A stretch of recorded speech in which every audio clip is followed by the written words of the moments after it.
Tonight, was he well saturated on air? a man's impaled on a sheet of glass. So what I'm going to do is put a little bit of gauze into the wound, so it's going to be a little bit sore for a second, sir, okay?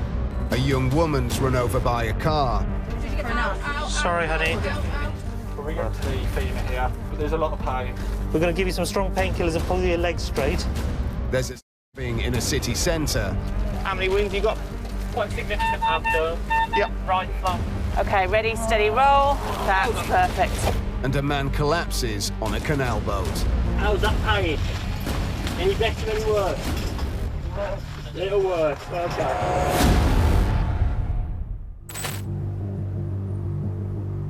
It's dawn, and at an ambulance base in the Black Country, Ryan Ferris and Grant Soulsby are starting their shift. Are you happy with the ketamine pouch just in the drugs pouch? Yeah. Both are highly trained critical care paramedics. For the next 12 hours, they'll be responding to all manner of medical emergencies across the West Midlands.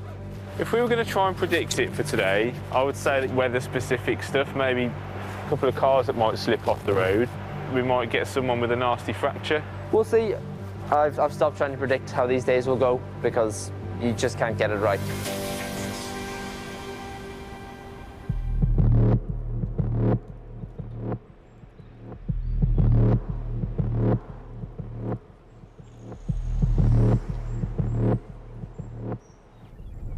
Ambulance service, is the patient breathing? Can I have one straight away, please? Is he breathing? Yeah, he's breathing. Is he conscious and awake? Yeah, he's conscious and awake. Okay, let me know what's happened. We work in a glass factory. He's just broke a load of glass. He's got a massive gash on his back, bleeding heavily. Okay, so use a dry dressing or a clean cloth, fold it into a pad, okay? Yeah. And just get someone to press firmly and directly on the wound. I'll arrange some help for you, okay? A 999 call has reported a serious accident at a place of work. Grant and Ryan are immediately dispatched. So we're going to reports of a male who has apparently fallen through a glass roof. There's some notes on the case to say the patient may have suffered a penetrating injury to his back. If he has a penetrating wound, it's quite a lot of important sort of vessels and organs in there which we can damage. So in sort of the extreme cases, these patients can be very unwell cohort of individuals. They need stabilizing, they need temporizing measures, but ultimately what they need is a surgeon. While Ryan and Grant head to the scene, the trauma desk managed to find out more about the man's injuries. 9-5. Right, thank you. Just so you know, I've spoken to the patient. If he's speaking in sentences, he's got a radial pulse according to the colleague who's with him. They're saying it is penetrating trauma, but I just thought I'd pass that on to you. 9-5, that's all received, and we'll be in attendance in the next 60 seconds or so. I say, just leave her bag, go and have a nosy. When Ryan and Grant arrive, a team of paramedics are already treating the patient. Morning. 46-year-old Colin had been using a cutting machine when it became unstable, pushing him backwards into the edge of an upright sheet of glass. We've just got penetrating trauma here to the chest, as you can see. He hasn't got any shortness of breath or anything like that. It's about 7 or 8 inches long, deep. Just favour, I'll cut this off for a second. It's in a good one. You can see his ribs there. Yeah. Take a picture of that. The wound is so deep, Colin's rib cage is clearly visible, raising the possibility of a punctured lung. Was he well saturated on air? Yeah, his oxygen has been 99. We just put the oxygen mask to the trauma, really. Blood pressure's been stable. He's not tachycardic. Unfortunately, it's happened, but I think you're doing quite well considering, sir. Although Colin's not currently displaying any symptoms of organ damage, only a hospital scan will tell for sure. How is your pain at the moment? 6, okay. First, Ryan and Grant must get the wound dressed.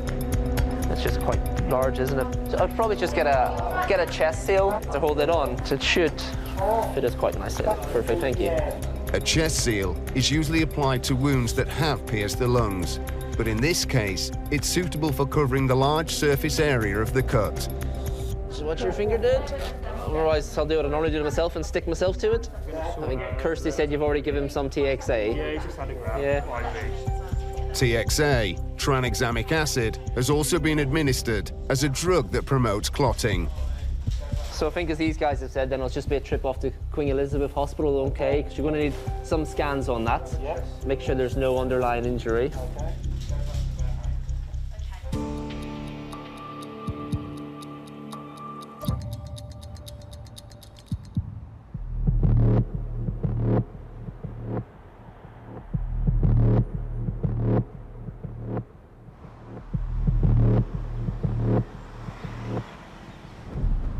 Ambulance service. Is the patient breathing? Yeah, because she's walking the side of the road. I was driving past her. She's running across the road. Okay, she's running across the road. I was making. Hello? So is she lying in the road? Yeah, she's lying on the side of the road. And is she fully awake? Yeah, she's not awake. She's conscious right now. Is she gasping for a breath? Yeah, she's in pain. She got blood on her head. Right, okay. And is it just the head where she's got an injury? Yeah. It's just the head that hurts, so your back leg's anything. She can't move her legs. She can't move her legs? She will, no. Right, okay, so you need to keep an eye out for the ambulance. We are coming to the emergency. If she becomes unconscious, then you need to call us straight back to let us know, okay? But we're not going to be long. All right.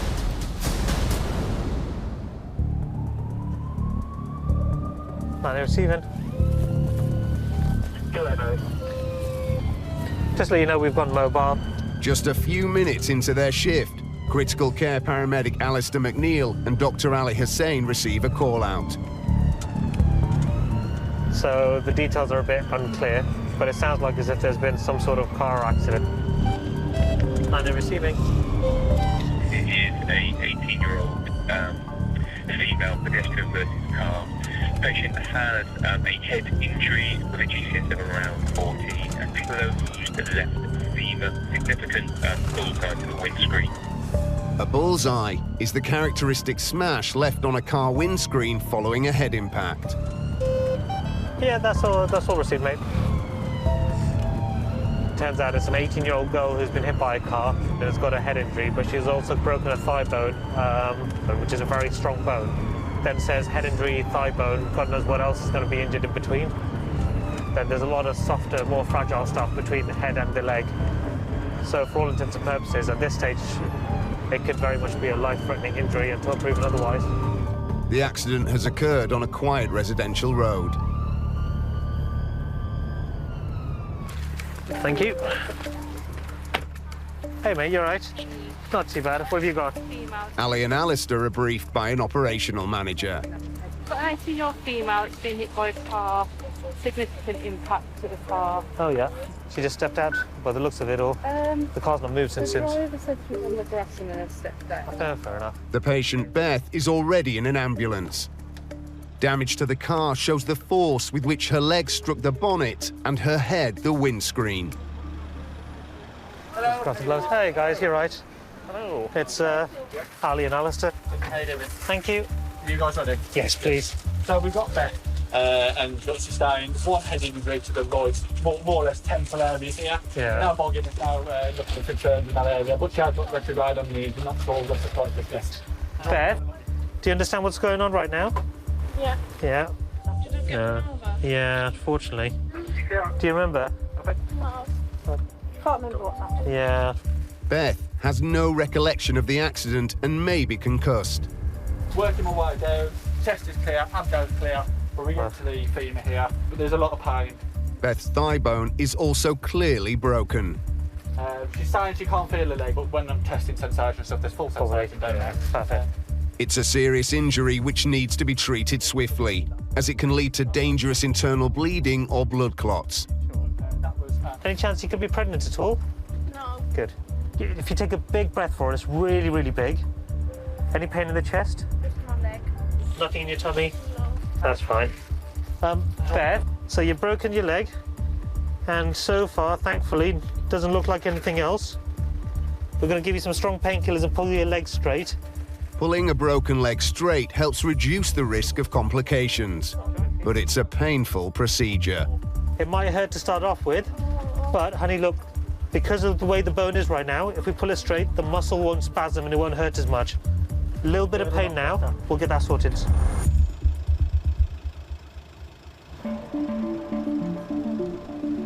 Right, they're receiving. Roger, so far. So 18-year-old female, she has got a closed right femur and head injury, right temple abrasion, over. Hi guys. So yeah. 18-year-old Beth has been left disorientated by a blow to the head and has a broken thigh bone. Sorry, honey. Left untreated, it's a potentially dangerous injury. It's okay, sweetheart. And Dr. Ali is preparing to manipulate the bones back into place. She can have more morphine, can't she, if she's only had 5, so she'll have that. I'll give that now. Yeah. We're getting you some stronger painkillers, but once the leg's a bit more straight, it'll stay straight like that for a long time. It'll be more comfortable once you get to hospital as well, all right? Dr. Ali is going to stretch the leg out using a traction device. It's a notoriously agonizing process. We're going to get you to start to breathe on this gas and air. Do you know how to use it? Yeah. Like a scuba diver? Grab a hold of it with this hand, and then real deep breaths to pull it into your tummy, all right? And then we'll pull your leg straight in about a minute. Entonox is a pain-killing gas that acts quickly, which along with the morphine will help Beth to cope with the procedure. Okay, it's going to be sore, so you need to just nice and slow. Big deep breath, inflate it like a balloon, and out. Good. Slow and out. Excellent, doing magic. Right, I'll come to the bottom end. Yep. Oops, sorry. Traction is applied with a metal splint and straps which pull on the leg. Yeah. It's going to be okay. Stay still for me. Stay still. There, big breaths. Right, tension coming on. It's okay. It's okay. Keep going on that. Stop pulling next. Okay. On now, darling. Give me your hand, sweetheart. Give me your hand. You okay?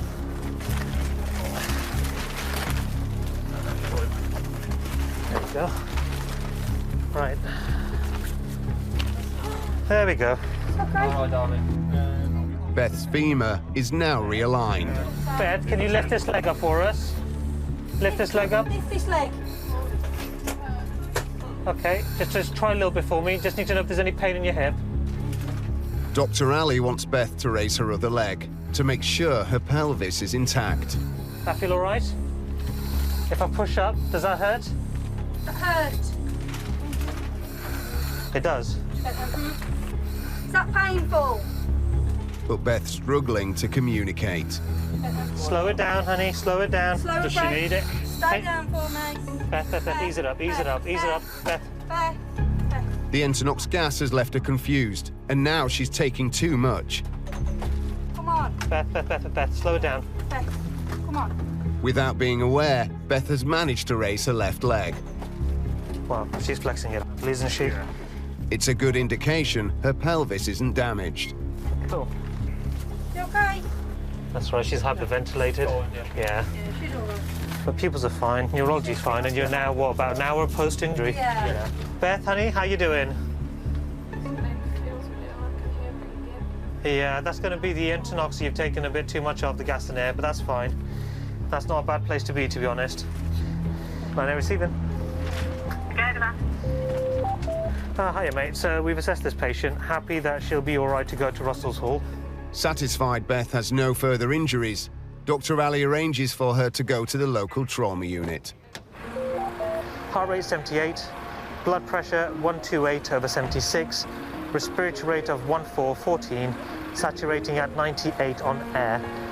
She has received IV paracetamol, 10 milligrams of morphine, and we've just gone and applied a KTD to her right femur, brother. Perfect. Hi, guys.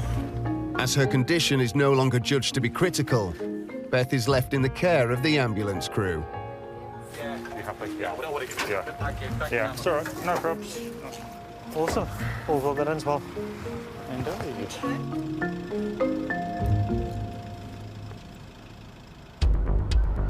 Male in his 30s has been stabbed approximately 5 times, according to the police, and apparently he doesn't look very good.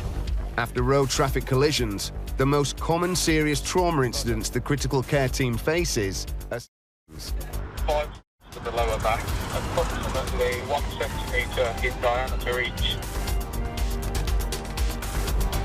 In inner cities, the use of knives as a street weapon has become commonplace. Knives are easier to carry, knives are easier to get hold of than a gun. West Midlands Ambulance Service typically deals with more than 10 stays a week in Birmingham alone, and the victims are getting younger. Heading to a 16-year-old male reported with multiple to the chest and the arm. The minutes following are critical. There's 3 penetrating wounds here. Even if a major organ hasn't been pierced, excessive blood loss poses a serious risk. He could have still damaged a kidney. He could have still, tickled a major blood vessel. A wound to an arm or a leg can often be fatal. These are serious assaults with serious consequences. But the critical care teams are highly trained and well equipped to deal with such emergencies. Going to start with a bit of this, and we're giving some tranexamic acid, which helps the blood clot. Unlike other paramedics, they carry blood to perform transfusions. So if they're bleeding out, if they've got massive bleeding wounds, we can give them blood. There are also some surgical procedures that we can do. And they have other advanced techniques at their disposal. We're able to bring the emergency department to the patient as opposed to having to wait for the patient to reach the emergency department. Helping to give victims the best possible chance of survival.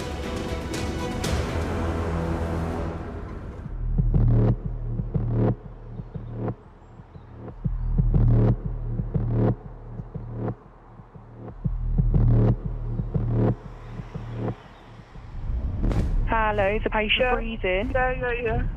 Okay, and what's the reason for the call? What's happened? He's been He's been stabbed, okay. Where's he been stabbed? Stomach and the back. Okay, the people who stabbed him, where are they? They ran off. That's not a problem. We're going to get police involved as well. So has he lost enough blood to fill a whole coffee cup from both wounds? There's loads of blood everywhere. Have you got anything there with you, such as a T-shirt you could use to try and put pressure on the wounds? Like a jacket, yeah. Yeah, okay. Listen carefully. Take that jacket, place it onto just one of the wounds, whichever one's the worst. You need to press firmly and directly onto the wound. Okay, keep it just pressed on. Stay on the line with me until the crew arrives, okay?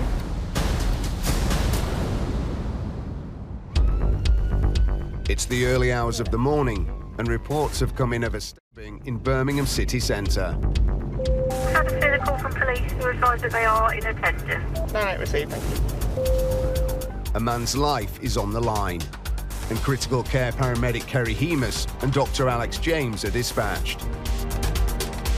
So we're going to reports that the person has been stabbed multiple times in the back and abdomen. The incident's quite recent. The priority for us will be making a quick assessment and then getting the patient off scene to hospital relatively promptly. 4475 receiving over. Fact of incident, single male, multiple subway. Kerry and Dr. Alex arrive within 10 minutes of the 999 call. Roger, that's all received. The incident occurred on a residential street. Quite significant after. Yep. Right flank. Dr. Alex is updated by a paramedic. How many wounds have you got apart from the one on the abdomen? Two on the back. One in the right arm. Right arm. The man has been stabbed in the stomach and several other places. I've been checking your boxes, dude, all right? Okay, just make sure you got no wounds still rolling towards you, mate. Check that out. Tiny puncture wound, that's nothing. No blood up there. Okay, mate. The team urgently need to get his bleeding under control. A lot of blood coming out lower neck that I've not been able to. Okay, cool. So that's got me tiring.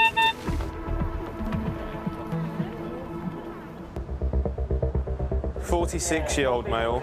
He was pushed into a sheet of glass. In Spark Hill in Birmingham, Ryan and Grant are treating 46-year-old Colin, who has been injured in a workplace accident. So he's got a large, kind of 6 to 8 inch, full thickness laceration to the left-hand side of his upper back. Colin has a cut so deep it could have damaged his lungs, and he needs to get to hospital as quickly as possible for a scan. We'll probably lay him on his side to keep that open if you're happy with that. There we go. Just going to put a blanket over you because it's freezing outside, as you're aware. All right. What we may do once we get you out, just change this dressing, okay? Because you've still got a little bit of blood trickling. All right. But I love how calm you are about it all. I love it. That's how it should be. That's calm off everyone else. You must be a parent. No. No? Can we just get some... Once on board the ambulance, Ryan wants to take another look at Colin's wound. You can sort of lie yourself as you are like that, okay, and keep yourself in that position. So what I'm going to do is put a little bit of almost like gauze into the wound, so it's going to be a little bit sore for a second, sir, okay, but it's just to stop that bleeding from it. The cut has started bleeding again, and Ryan needs to stem the flow.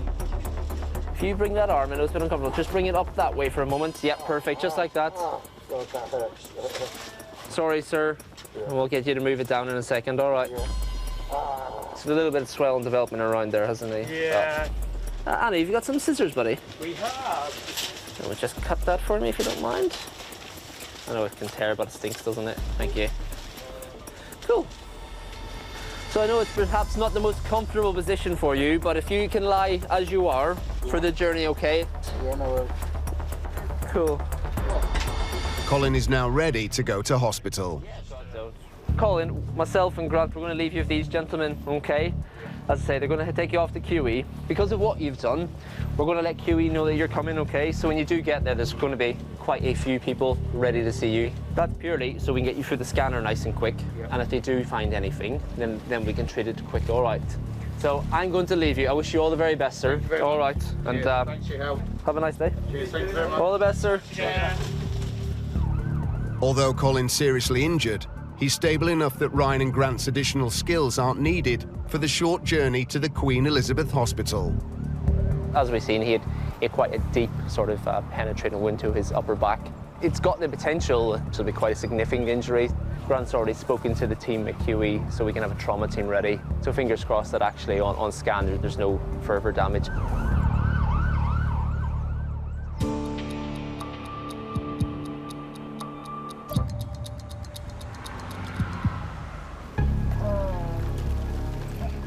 Do you want me to grab a scoop, guys, or are you gonna...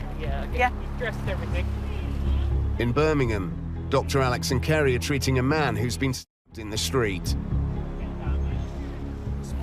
Okay, wait there just a second. We'll roll him straight onto the scoop, guys, okay? Makes sense, thank you. The man has several wounds which have been dressed by paramedics. The deepest in his stomach is a major concern. Are we ready to go onto back? Have you done that yet? Yeah, we've done that. Okay, ready, steady, roll. That's perfect. If the knife pierced an organ or artery, there could be internal bleeding, which can be fatal. Have you got a blanket or not? Yeah, I've got a blanket. Radio pole, Kerry. Yeah, fantastic.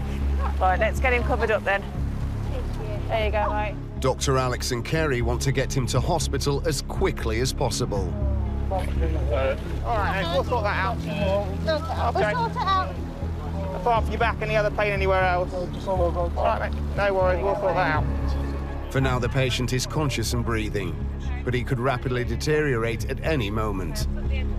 One at the bottom for us. Okay, one on each end. 1, 2, 3. Okay, I've took the edges off there, just be careful of that hole. Okay, let's pop these back on then. Bed straps on then we'll move. Right, okay, I'll get your kit. If you want to wheel him on, I'll get the kit. Are you going to want blood or not? No. With the nearest major trauma centre less than 10 minutes drive away, Dr. Alex's priority is to keep the man stable until he gets there. That's it, perfect. Lock in. Brilliant. Right, we're going to put a drip in, give you some painkillers and get you to hospital, all right? I'm going to pass some details to trauma desk. Okay. We'll just try and get a set of bombs on if we can, and that'd be amazing. Do you stay down for it? Stevie's fine, 126. Have you got some TXA and I'll get that drawn up? In addition to painkillers, the man will be given tranexamic acid to help his blood clot. There you go. TXA, 5 mil. Right, let me just do this up. And then I'm going to jump off. Right, and into the QE when ready. As soon as the patient's hooked up to the monitoring equipment, the ambulance can set off.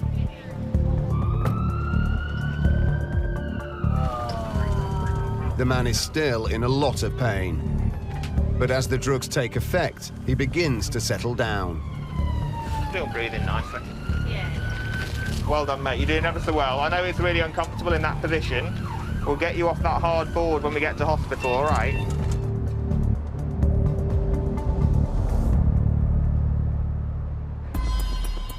Birmingham's Queen Elizabeth Hospital is a major trauma centre. The specialists here deal with incidents every single week. Come on, come here now, come on. Here, the patient will be given a CT scan to uncover the full extent of his injuries. Okay, going into A&E now. There'll be lots of people in there that want to hear about you. Okay. By keeping their own interventions to a minimum, Okay, I'm walking into A&E now. Dr. Alex and the team have handed him over in the shortest time possible. With injuries, our primary concern is about control of blood loss, and there are interventions that we can undertake in the pre-hospital environment to control blood loss, but the definitive treatment of bleeding is usually in a hospital. So in this case, whilst he may well have some underlying significant injuries, there was no evidence of catastrophic hemorrhage. So the priority is to do the basics relatively well and move the patient onto hospital fairly quickly.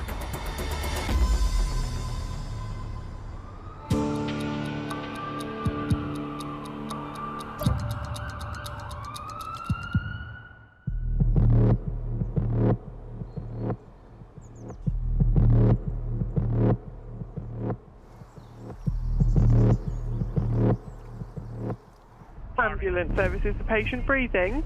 On and off. Okay, is he conscious and awake or is he not responding to you? He's not responding. Okay, is his breathing noisy? I can barely hear him breathing.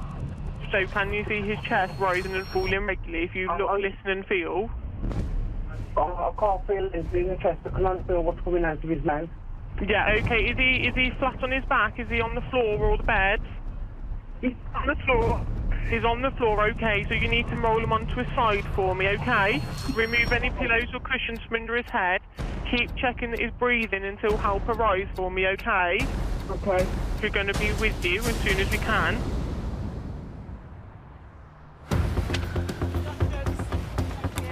A 999 call has reported that a man's collapsed in Wolverhampton. Paramedics sent to visit the patient are soon requesting assistance. 7062 on channel. Critical care paramedic Kerry Hemus and Dr. David Balthazar are dispatched. Go ahead. It's a 61-year-old male who has been unwell for a couple of days and suddenly collapsed this afternoon with some sudden abdo pain. On crew arrival, starting just about 50, mid-50s, they're querying some kind of abdominal bleed. A healthy systolic blood pressure is above 90. At just over 50, this patient has fallen dangerously low, and his condition is critical. Yeah, Roger, no worries. Our ETA is approximately 8 minutes. So we're going to somebody with abnormal physiology, so their blood pressure's low, and they've got some other symptoms that suggest maybe they've got a leaking large blood vessel. So really what they need is to get to hospital and a surgeon as quickly as possible. Dr. David suspects the patient may have a ruptured aorta, the largest blood vessel in the body, which leads straight from the heart. It's a life-threatening emergency. This is interesting. This will be very interesting. To complicate matters, the man lives on a narrowboat. 62 on scene. Should we take red bag for now? Yeah. And I can come back for anything that we need. Do you know where we're actually going? It's going to be down there, isn't it? Down there, isn't it? It's pretty slippy here. It is slippy, just be careful. Can you see ambulance kit or anything? Not yet. I mean, there's a light on in the boat, but quite a way round.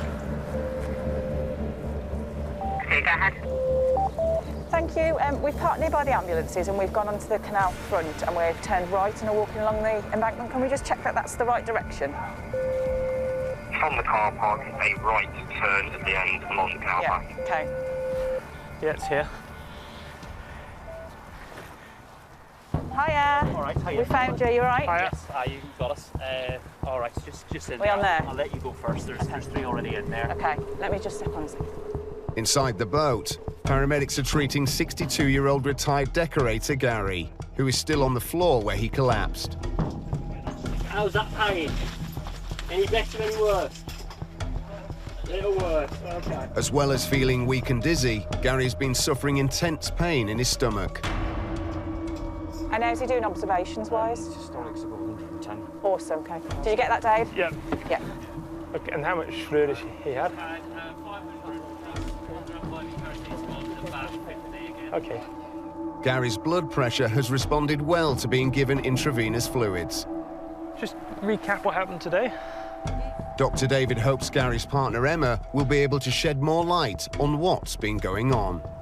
I went sick on Tuesday and he was just being sick all day. Yesterday he had severe stomach cramps and he was in a lot of pain. And he's just been dizzy, near fainting, he keeps going to the toilet and I had to carry him back to the bed because he's been literally passing out. It's the middle of the week in the West Midlands. Right, what else is to go on? And critical care paramedic Jack Lewis and Dr. Jake Turner are getting ready for the night shift. I've got 2 Tyvek, I think, in here. Have you got any in your... Oh, no, I've got down to 1. With the kind of incidents they're likely to encounter, preparation is crucial. We've only got an extra large BP cuff. Where do we keep the others? They are in the store, so grab some. Do we all carry a spare battery in there as well? We should do, yes. So on the news recently, there's been a lot of around Birmingham, some of them quite high-profile cases. So we're half expecting some retaliation assaults tonight potentially, and it tends to be kind of the gang-related assaults that happens with. There might be a early on in the evening, and then there'll be another one later on in the evening. But also, it can happen a few days later as well. Hopefully it doesn't happen, obviously, but if it does, then we'll be there to help however we can.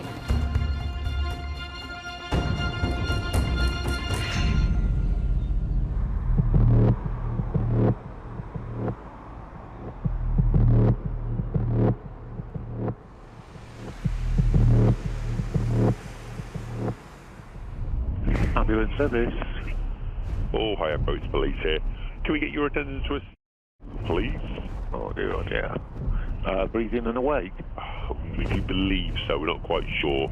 Do we know if it's a male or a female? I believe it's a female. A female has been attacked by some other females. She's been with a machete. Oh dear. There's also been mention of a firearm as well. Apparently we've heard 2 gunshots.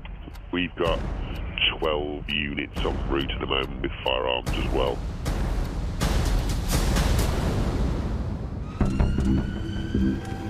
Nine 8, go ahead. 9, channel 8, please. Channel 80, received it. With reports of a violent attack in a suburban street, Dr. Jake and Jack are dispatched.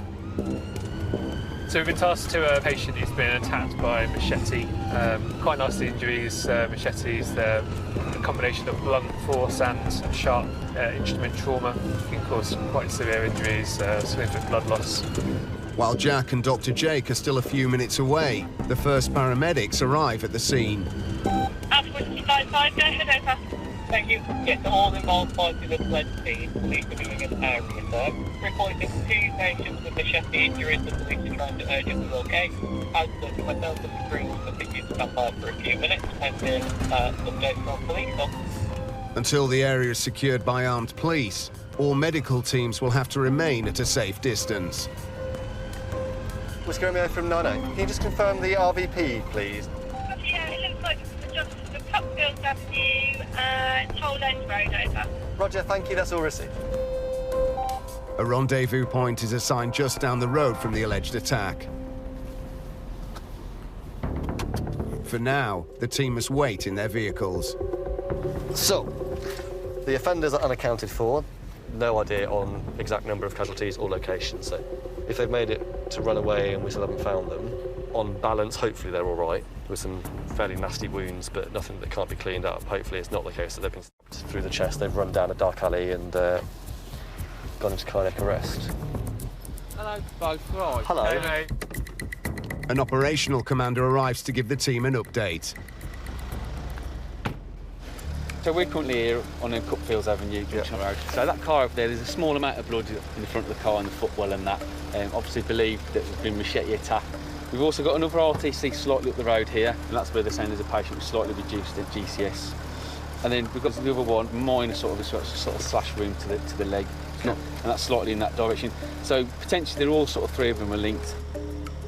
It now appears that the incident is more complex than first thought. So this looks like it's potentially one of 3 connected incidents across the general area here. We've got what looks like an assault involving individuals who may have been assaulted with machetes. Close by we've got a road traffic collision which has a vehicle that sounds like it might potentially have been involved in this incident, and we've got the ambulance there dealing with that. We've also got another not too far away that's turned out to be a knee laceration wound, so not requiring of our services, but again may well be connected. Currently the police are doing area searches, armed response officers are waiting to go into a couple of properties. So we're holding here for now to see whether the injured parties from this scene turn up. I think this might lift up a bit. In Wolverhampton, Dr. David and Kerry are helping to get a critically ill patient safely out of a canal boat. Yeah, sorry, this cushion's not movable. It's all Velcroed on. 62-year-old Gary collapsed earlier with a suspected rupture to his aorta, the largest blood vessel in the body. It's a life-threatening condition which requires surgery. If we've got the scoop to hand, and if someone can slide it underneath us, that's going to be the best bet, isn't it? Yeah, do you want me to chuck it up? So far, Gary's responded well to intravenous fluids, and after plummeting earlier, his blood pressure has recovered, but he needs to go to hospital. Right, we're just going to scoop this under. Due to the challenging location, the ambulance service's hazardous area response team, or HART, has also arrived to assist. Okay, a little bit push forward as you can. We got enough to swivel yet? If Gary's aorta is ruptured, any sudden movement could trigger a catastrophic internal bleed. Okay, on your call. Ready, steady, lift. Okay, so we'll just put a hand on the stretcher so it can move. We have got... No. And slide across. There you go. Sit. Right. Hello, young man. Sit up on the lamp stand. Is that warmer? You okay? Yeah. The path back to the ambulance is dark, narrow, and treacherous. It's pretty darn slippy up here, isn't it? Yeah. No bumps come out, brother. And again. Yeah, it's a good job Harter here with their fancy stretcher. Yeah, no, buddy. Good man, we're nearly out, okay? Lower when you head in place. Head in place, Chris. Okay, and lower. So, what I'm thinking, pop the monitoring back on, we'll get a set of obs. I'll just have a look at him, and then we'll make a decision about where to go from there, really. Now in the ambulance, Dr. David is finally able to make a proper examination of the patient. So, Gary, your partner is telling me that you've been unwell for a few days. Is that right? Yeah. And you've had the squits and a bit of vomiting? Yeah. OK, and you've got some kind of tummy pain that's all the time, or just occasionally? All the time. All the time. Just gonna have a little look at your tummy. Is that painful? Yeah. Does the pain go through to your back at all? Yeah, yeah. OK. And is it the same Although thing? Gary's pain is consistent with a damaged aorta, his illness over the previous 3 days is not. Bit of cold jelly coming on your tummy. David uses an ultrasound to see if he can find out more. Strangle all muscles. Has he had any ondansetron at all? I think it's worth it if you're still feeling sick, just for the journey as well. I can't see anything either way, so I can't see a large dilated aorta, but I can't see a normal size aorta, so I think it's a bit inconclusive, really. I'm just going to have a little feel of your pulse in your groin, OK? He's got a femoral pulse. Do you feel short of breath, Gary? Yeah. He said originally he felt like he wasn't getting any oxygen. I think he's hyperperfused, definitely. Yeah. He's cold, clammy, Yeah. hypertensive. He's cold He's as got well, no isn't he? radial pulse, so I think he's very dehydrated from what's been going on. Yeah. At this stage, not enough can be deduced from Gary's symptoms to reach a diagnosis. Fine, we'll go to. As we can't exclude with the ultrasound that there's a aortic problem going on, but I think it's unlikely from the history. I think it's probably worth going to Russell's Hall as opposed to New Cross, if that's all right, even though it's a bit further, in case they need to do anything vascular. As a ruptured or swollen aorta can't be ruled out, Gary will need to go to a hospital that can provide the specialist surgery he may need. In terms of treatment, I think we'd probably give him a bit more fluid. Okay. So you've given him 500 so far, yeah? Yeah, so he's had 500 plus 100 of paracetamol. Okay, yeah, I'd give him another 250. Well, I think once you've got a radial pulse, then I'd stop. And I don't think there's much else to do, really, but you're giving him some paracetamol, you're going to give him some ondansetron. Yeah. You guys happy then? Yeah, happy, thank you. Gary, we're going to leave you in the capable hands of these guys, OK? They're going to take you to Russell's Hall. With Gary's blood pressure now stable, Dr. David and Kerry don't need to travel with him. David's speaking directly to the hospital, so they'll be expecting him when he gets there. And as he told you, we're just going to take him there as a precaution in case it is something vascular. All right. Yeah, he is, and his blood pressure's come up with fluids and stuff, which is good. So, all right, all the best. All right. Thank you. Once in hospital, further investigations will be made to uncover the cause of Gary's illness. The initial history was pointing towards possibly the rupture of the abdominal aorta, which is a very serious and life-threatening issue, particularly if you have to move the patient extensively. So that was what we were considerably worried about. We've facilitated transfer of the patient to Russell's Hall, where there's availability of vascular surgery, depending on exactly what they find.